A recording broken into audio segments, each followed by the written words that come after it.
Later today, of course, this is on the heels of some big storms overnight. Another tornado hit Logan County in northeastern Colorado overnight. First touchdown near the town of Kimball in Nebraska, worked its way southeast across the state line. Our Corey Reppenhagen, a very brave man, captured the shot near the town of Peets. We are still working to figure out if there is any damage. Wow, look at that. And check out this hail from iLift. Dakota McGee shared these pictures. Some of the pieces are close to baseball-size hail. My goodness. My goodness. And Ed, we are looking at storms headed our way again today, right? And I think some of the showers and thunderstorms could be severe. A lot of that is in place that we saw yesterday. So showers and thunderstorms could be heavy once again today. And we saw 4-inch hail with some of those storms yesterday, along with that tornado. So here's what we've got going on right now. Temperatures mostly in the 60s over the eastern plains, 30s, 40s, 50s, 60s as you head out to the west.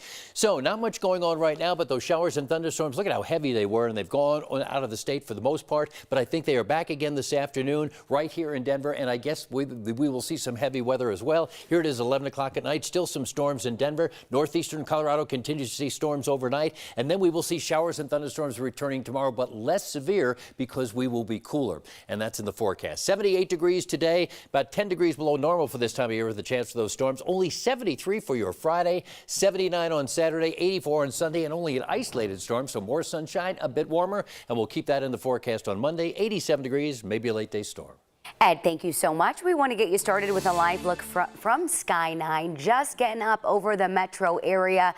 Looking pretty cloudy out there, as Ed was just mentioning. As far as what the roads are looking like at this hour, we are still following those ramp closures. So the I-25 ramps to northbound 225 are shut down. This is because Denver police is investigating a fatal crash involving a single vehicle. So right now we're not getting any updates as to when that's going to reopen. So that's going to be one thing to be aware of at this hour. Showing you where that is on the maps. Again, both northbound 225 ramps from I-25 are closed off. The other crash, Washington Street and 160th Avenue in the Broomfield area. Just a little bit of change in color there on Washington Street. Today is one of the busiest travel days of the year as people head out for the 4th of July holiday weekend. 9 News reporter Courtney Yoon is out at the airport right now. Courtney, are things getting busy behind you?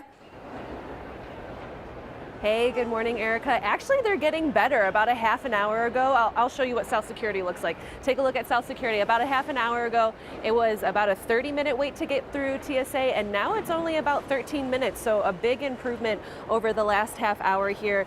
Denver International Airport tells us that today is expected to be their busiest travel day for the 4th of July holiday weekend. They're expecting more than 500,000 people to go through security and through this airport through the 28th through the 5th. So if you are planning on traveling this holiday weekend, definitely give yourself some extra time to get through security and get to your gate, because although it's improving right now, I'm assuming that this is kind of continue the rest of the day. So you lucky ducks who are traveling, definitely give yourself some extra time at the airport this weekend. That's some Anisha and Jordan. That's some good advice, Courtney. All right, thank you. Well, new overnight, police in Greeley are looking for a suspect who they say officers shot at. It started around 11 last night on 6th Street, right near the Civic Center area.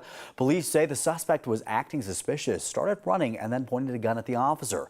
Investigators say police shot back. It's not clear if anyone was hurt. Police say the suspect got away. The critical incident response team is investigating. Also new overnight, police are investigating a hit and run in Denver. This happened near the intersection of Colfax and Valentia Street. They say someone hit a pedestrian and then drove off. The person hit was taken to the hospital with serious injuries. So far, police do not have any information about a suspect. It is just the latest crash in a growing trend. CDOT said last year a record number of pedestrians died on roads in Colorado. 111 people died. That makes up 15% of the state's total traffic deaths. CDOT says so far this year, 51 pedestrians have died, which is up 14% from this time last year. The busier areas include Denver, El Paso, Arapahoe, and Jefferson counties, where they're seeing the most pedestrian deaths.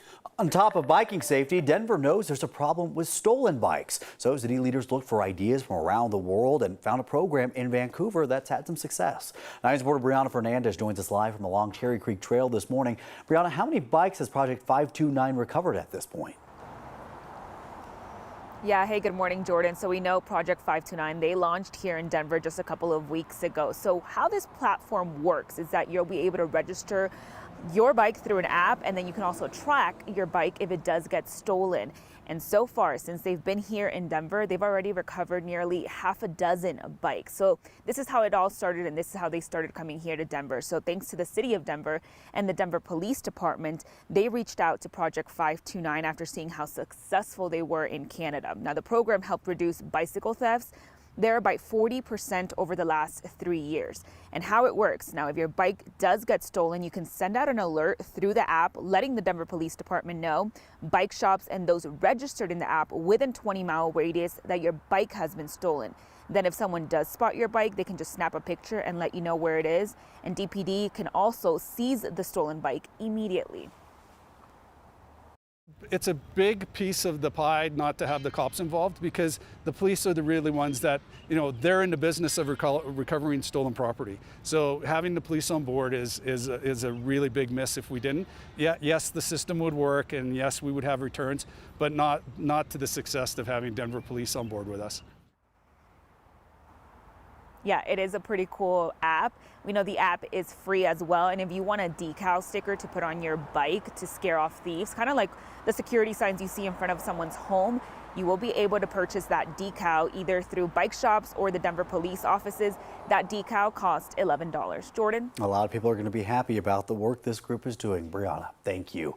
The city of Denver is still tallying the numbers this morning on how many people biked to work yesterday, but they say last year about 19,000 people in Denver swapped their cars for bikes. That eliminated a total of 224,400 some miles of travel by car that day. The EPA calculates that number of people biking to work every day would get rid of more than 85,000 metric tons of carbon pollution every year, and it would save 9.6 million gallons of gas. By the end of July, camping on the streets in Douglas County will no longer be allowed. County commissioners just passed a ban that's going to start on July 27th.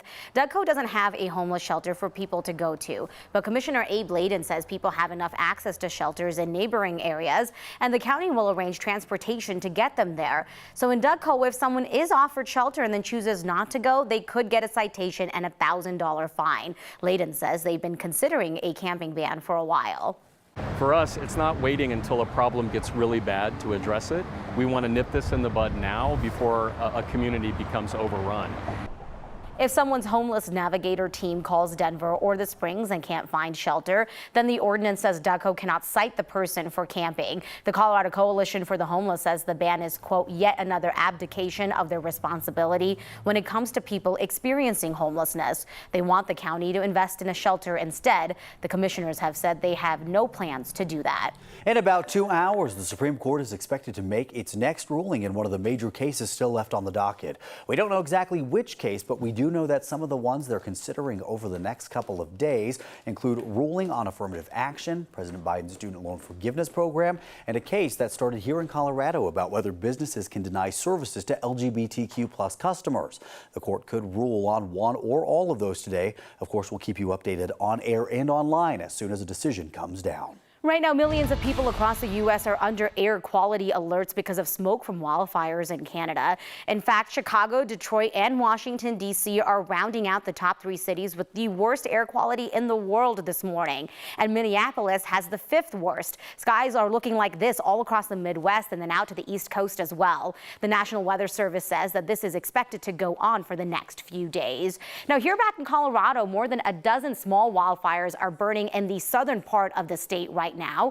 In Trinidad, firefighters are evacuating a 10-mile area west of town that's near the community of Bon Carbo. Emergency managers in Las Animas County told us that the fire is so aggressive they can't even fight it yet. It's burned more than 450 acres in just a few hours last night. A little bit of good news, though, out in western Colorado. Firefighters say the Spring Creek fire is still growing, but not as much as it had been. In the past 24 hours, it's grown by about 300 acres. Now it's covering a total of 2,800 acres or 4.5 square miles. Containment is up to 20% this morning. The fire is not threatening any homes. Today, sheriff's deputies in Dougco will go door to door to start assessing the damage from last week's tornadoes. They're mostly focusing on neighborhoods in Highlands Ranch. This is the next step toward getting help from FEMA. The county has to try to tally up, then report all of that damage from those storms.